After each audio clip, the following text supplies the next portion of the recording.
Hello, welcome to Virgo Philippines. So, ito yung reading natin for Virgo. Sun, Moon, Rising, Venus, Jupiter, Virgos. Take only what resonates. Ayan. So, sa mga gusto magpa-personal reading, ibang mo na mag-inquire sa aming page, Madam Space P, as in Princess, and then space pa sa dulo. Yan, para ma-search mo sa Facebook yung aming Facebook page. Or doon sa aming email address, virgophilippines@gmail.com. Let's start. What do we have here for the sign of Virgo? Sun, Moon, Rising, Venus, Jupiter, Virgo.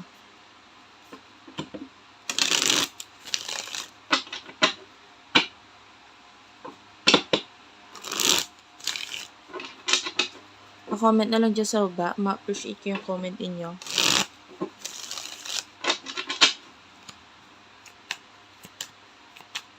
Love reading to, guys. Main energy ni Virgo. Timeless to.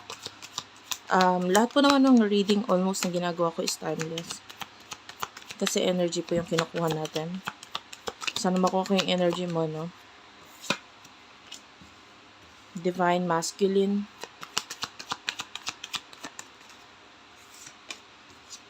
Come together. So this is your main energy. Okay.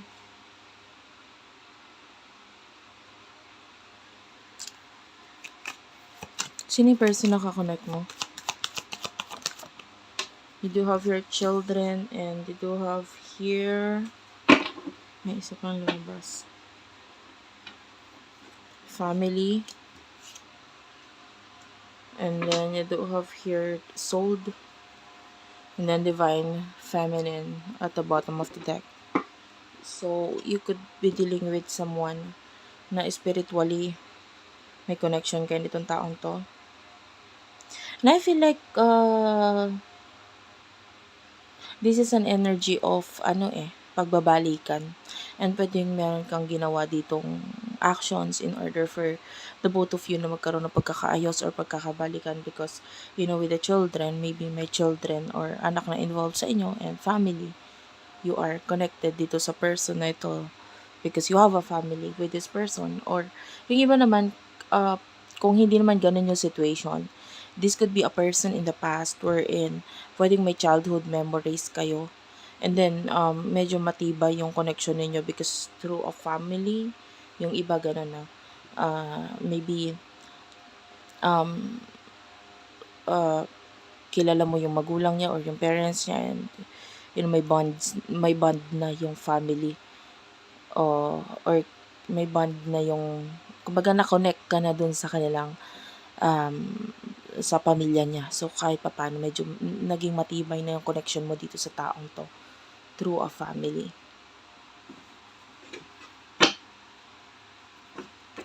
So, ganun yung situation na nakukuha natin. Alin man doon, Pero kung hindi ka nakaka-relate, huwag mo ipilit. Of course, this is general reading. Emotions niyo sa isa't isa for the sign of Virgo. Sun, Moon, Rising, Venus, Jupiter, Virgo. You do have your escapade. Bounty hunter. You do have your racing. And then, focus. Actually, nagpakita na itong card na ito kanina sa akin. You do have your crickets at the bottom of the deck. Silence, non-action. So, yung iba sa inyo, pwedeng you are the one gumawa ng actions or paraan dito sa connection na to. You are the one na sabihin na natin really connected doon sa person na ito So, pinipurso mo talaga siya. The energy could be reversal kung hindi ikaw yon and then this could be your person. So, ikaw yung nakikita natin nagpupurso, gumawa ng action, naghahabol dito sa person na to. And, for now, nakikita natin na challenge ka. This person might be the one na nag-run or umiiwas or lumalayo dito sa connection na 'to. But this person is nagugustuhan niya yung mga ginagawa mo. This person is watching you, really focus on you na, in a way puwedeng nagugustuhan niya na rin yung paghabol kasi ay pagtakbo sa connection. Like if he or she is the runner, hindi naman ibig sabihin ayaw niya nung ginagawa mo. Gusto niya lang yung feeling na naghahabol ka, gano'n. So, etong person na 'to might be hindi siya masyadong nakikipag-connect or com communicate, and nakikita natin na, ayaw niya ng drama, ayaw niya ng so yung action mo kung ang ginagawa mong paghabol sa kanya is, ginagamit mo yung drama or you're crying, literal 'no, or ikaw ay, nagpapaawa. Hindi mo nagpapaawa, but you're showing your emotions a lot here. Mas lalong nagiging cold 'tong person na 'to, 'no? And I feel like,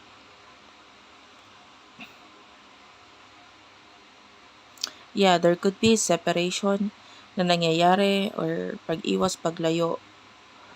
And the more that you try na ipakita itong anxiety or yung feeling na parang ayoko mawala ka, ganito, ganyan, and pinapakita mo yung lungkot mo, anxiety mo, depression mo sa kanya, the more na pinapakita mo to, the more na magiging cold itong person na ito sa'yo no?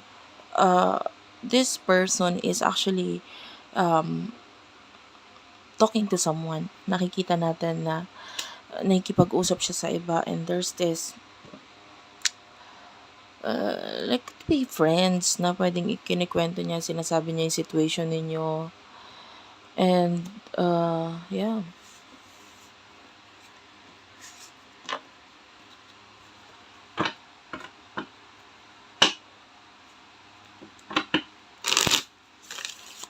What will be in the energy in the near future? What will happen in the near future for the sign of Virgo, Sun, Moon, Rising, Venus, Jupiter, Virgo?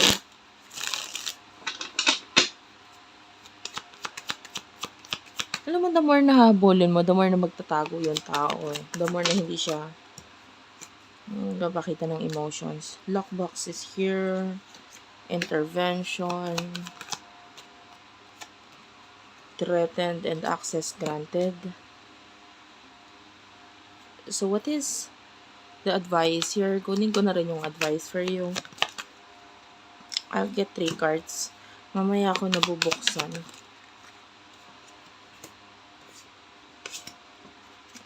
Bottom of the deck, you do have your magnetic. This could be a twin flame or soulmate connection, or magnetically ang hirap mag-let go dito sa person na to kasi talagang attracted ka sa kanya, talagang kahit anong gawin mo talagang sa kanya mo gusto, or sa kanya ka attracted. You're not attracted to anyone else kundi sa kanya lang. So parang ang hirap. Well, the future here is that I feel like you will not let go of this person. Hindi ka aalis kahit may choice ka or binibigyan ka ng pagkakataon, or kahit ikaw ay talagang yung iba dapat nang umalis, no? Kumbaga kahit ikaw ay pinagtatabuyan or sabihin nitong person na to is that umalis ka na or what, kahit pilitin kang ganon, hindi ko nakikita nga alis ka. The threatened is here, so I feel like this person, mahihiya siya din.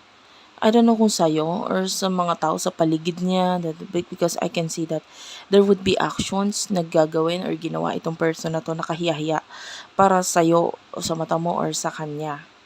But I feel like kahit ito ay maging ganon, no, nakakahiya para sa kanya or hindi magandang sabihin or malaman mo, I feel like willing kang tanggapin or intindihin itong person na ito. Because it's hard to resist. You really do like this person, and nandun yung feeling na parang kahit anong gawin niya, no?